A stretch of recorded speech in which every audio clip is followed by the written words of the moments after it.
తిన్నది అరిగిపోవాలి, అజీర్తి ఉండకూడదు, బీపీ కంట్రోల్లో ఉండాలి. ఇక ఆడవాళ్ళకి ప్రత్యేకమైన సమస్యలండి, రక్తహీనత, నెలసరి సమస్యలు. వీటితో పాటు శరీరానికి కావలసిన ఖనిజాలు, లవణాలు అందాలి. అంటే చిన్న బెల్లం మొక్క అండి. వీటన్నిటికీ పరిష్కారం చిన్న బెల్లం మొక్క అని చెప్తున్నారు. నేను చెప్తోంది కాదు, ప్రాచీన కాలం నుంచి ఆయుర్వేదం చెప్తోంది. రీసెంట్గా వచ్చిన ఒక రిపోర్ట్ కూడా చెప్తుంది. ఫుల్ రిపోర్ట్ మీకు ఇక్కడ ఇస్తున్నాను. ఎలాంటి మంచి రిపోర్ట్స్ వచ్చినా కానీ నేను మీకు షేర్ చేస్తున్నాను కదా, అలాంటిదే ఇది కూడా.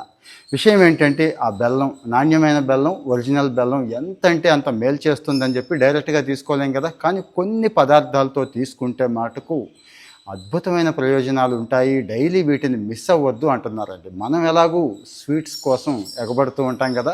ఈ దిక్కుమాలను పంచదార సంబంధించిన స్వీట్స్ పక్కన పెట్టేసి ఇప్పుడు నేను చెప్తున్నాను చూడండి, వీటి మీద కాస్త ఫోకస్ పెట్టండి.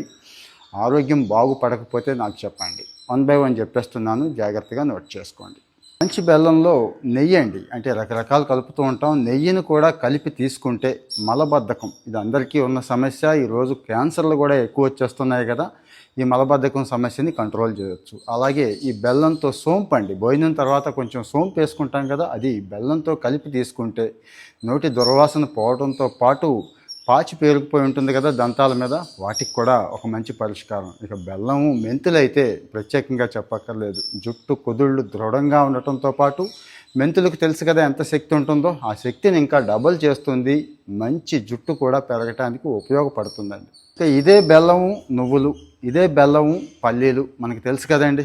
దగ్గు, జలుబు, జ్వరం ఇలాంటివి రాకుండా నువ్వులు కాంబినేషన్ చేస్తే శరీరాన్ని గట్టిగా, దృఢంగా, కాల్షియంతో సహా కొన్ని పోషకాలు అందేలాగా పల్లీలు చేస్తాయి. జీర్ణ వ్యవస్థకు కూడా భలే మేలు చేస్తాయండి.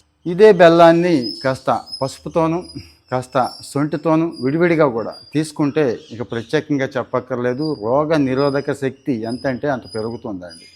సో మరి రోగం వచ్చినప్పుడు మనం డాక్టర్ల చుట్టూ, హాస్పిటల్ చుట్టూ తిరుగుదామా? లేదు, ఇలాంటి చిన్న చిన్న టిప్స్ ఏవైతే ఉన్నాయో వీటిని ఫాలో అవుదామా?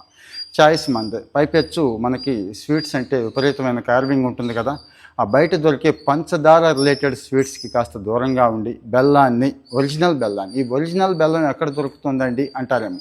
చాలామంది అమ్ముతున్నారండి, ఇప్పుడైతే చాలామంది అమ్ముతున్నారు. ఆర్గానిక్ కూడా అమ్ముతున్నారు. ₹1 ఎక్కువైనా కానీ కలర్ కోసం, లేకపోతే రకరకాలైన అంటే అందాల కోసం వెయిట్ చేయకుండా నల్లగా ఉన్నా కానీ ఒరిజినల్ బెల్లం ఏది అని సెలెక్ట్ చేసుకొని ఆ బెల్లం వాడగలిగితే ఆరోగ్యాన్ని మెరుగుపరుచుకోవచ్చు, హాయిగా కూడా ఉండొచ్చు. కామెంట్